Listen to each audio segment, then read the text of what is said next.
Hello, welcome back to my channel. আমি মৌমিতা আবার নিয়ে চলে এসেছি আমার জে অ্যান্ড এম কুকিং চ্যানেলে একটা নতুন কুকিং কন্টেন্ট। তো আজকে একটা খুবই সাধারণ একটা মাছের রেসিপি দেখাবো। মানে এটা সবাই কম বেশি জানে, কিন্তু আছে অনেক টিপস এর মধ্যে। আর আমার খুব প্রিয় একটা মাছ। তো শুরু করছি রান্নাটা, সঙ্গে থেকেও ভিডিওর এন্ড অবধি ভালো লাগবে।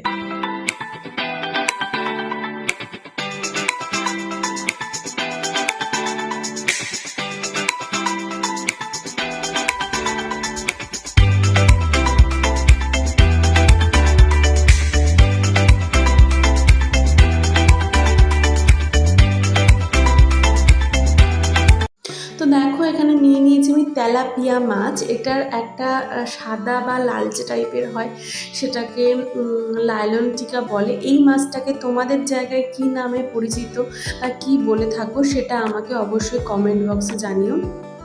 আমরা এটাকে তেলাপিয়া মাছ বলে থাকি। তো এই মাছের একটা রেসিপি আমি অলরেডি এর আগে দিয়েছি। তো এটা একটা নিরামিষ রান্না।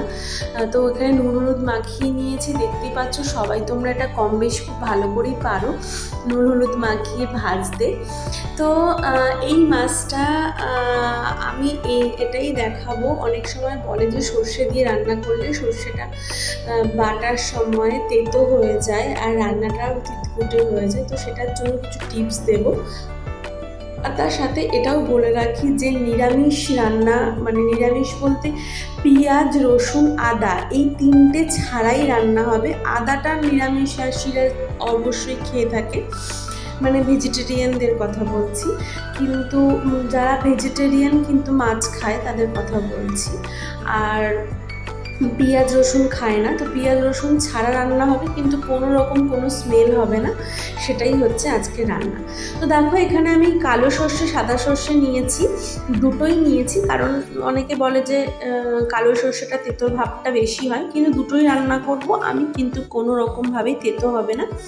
তো ওর মধ্যে দিয়েছিলাম হচ্ছে কাঁচা লঙ্কা আর টমেটো। এটা দেখো, আমি মাছটা এপিট ওপিট করে ভেজে নিলাম, তুলে নিচ্ছি। আর এখানে দিয়েছি হচ্ছে তেলের মধ্যে কালো জিরে, একটা তেজপাতা আর দুটো কাঁচা লঙ্কা, একটু ফোড়ন দিলাম। এটা একটু হালকা ভাজা হয়ে গেলে ওই পেস্টটা আমি এর মধ্যে দিয়ে দেবো। যেটা বলা সেটা হচ্ছে পেস্টের মধ্যে কাঁচা লঙ্কা আর একটুখানি টমেটো দিয়ে যদি তুমি এটা পেস্ট করতে পারো, তাহলে প্রথমে শুকনো ঘোরাতে হবে, তারপরে অল্প করে জল দিয়ে দিয়ে ঘোরাতে হবে। তাহলে কাঁচা লঙ্কার এই ফ্লেভারটাতে আর টমেটোর যে টক ভাবটাতে তোমাদের এই যে বাটাটা, মানে সর্ষে পেস্টটা কখনোই তেতো হবে না। তো তেলে দিয়ে দিয়েছিলাম, কোনো মশলা এতে আমি দেবো না, কোনো জিরে গুঁড়ো ধনে গুঁড়ো কিছুই যাবে না, একদম নর্মাল সিম্পল রান্না। এখানে আমি দিয়েছি নুন, আর দিলাম হচ্ছে হলুদ গুঁড়ো, আর আমি ঝালের জন্য দিয়েছি লাল মরিচের গুঁড়ো, বা বলতে পারো গুঁড়ো লঙ্কা, শুকনো গুঁড়ো লঙ্কা আর কি।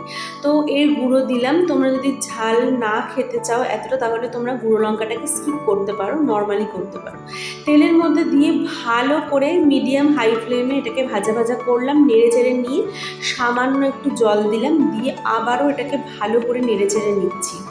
গ্যাসের ফ্লেমটা সামান্য লো করে নেবো, যাতে তেলটাও ছেড়ে আসতে পারে। প্রথমে হাই করে নিয়ে নেড়ে চেড়ে নিলাম, কটা কাঁচা লঙ্কা দিলাম, একটু নুন দিলাম, দিয়ে একটু ভালো করে নেড়ে চেড়ে গ্যাসের ফ্লেমটা একটু আস্তে করবো করে আমি মাছগুলো দিয়ে দেবো। তো গ্যাসের ফ্লেমটা লো করে নিয়েছি, দিয়ে মাছগুলো একের পর এক দিয়ে দিচ্ছি। আমি এখানে 4 পিস রান্না করেছিলাম। আর মাছ আমি সবসময় হালকা ভাজতে পছন্দ করি, আমি কিন্তু অতিরিক্ত কড়া করে ভাজিনি। মাছটা দিয়েই মাছটা এবার হালকা 1 মিনিট 2 মিনিট হওয়ার পরে উল্টে পাল্টে দেবো, যাতে দুদিকটাই ভালো করে মশলাগুলো লেগে যায়। আর একটু ভালো করে নেড়ে চেড়ে নিয়ে গ্যাসের ফ্লেমটা একদম লো করে দিয়ে আমি ঢাকনা দিয়ে দেবো মিনিমাম 10 মিনিটের জন্য, যাতে মাছটা ভেতর থেকে খুব ভালো করে সেদ্ধ হয়ে যায়। তেলটা দেখো একদম পুরোপুরি ছাড়তে শুরু করে দিয়েছে। আমি 10 মিনিট পর ফিরে এসেছি। আমার তেলাপিয়া মাছের ঝাল একদম রেডি হয়ে গেছে। খুব সাধারণ রান্না হলেও অনেক সময় একটু ভুললে কিন্তু পুরো রান্নাটাই কেমন একটা হয়ে যায়। অনেকেই এই সর্ষে বাটা দিয়ে ঝাল করো, কিন্তু অনেক সময় খেতে তেমন ভালো লাগে না। কিন্তু যে রেসিপিটা তোমাদেরকে দেখালাম পার্ট বাই পার্ট যদি তোমরা এটাকে ফলো করো তোমাদেরও ভালো লাগবে, তোমাদেরও আর কোনো রকম কোনো ভুল হবে না। গরম ভাতে এটাকে ভীষণ ভালো লাগে।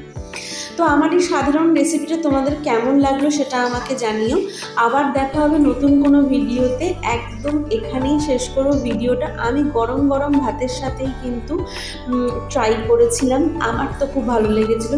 ঠিক গ্রেভি একদম সর্ষে বাটার ঝালের সাথে খেতে খুব ভালো লেগেছিলো। তোমাদের কেমন লাগছে তোমরাও আমাকে জানিও।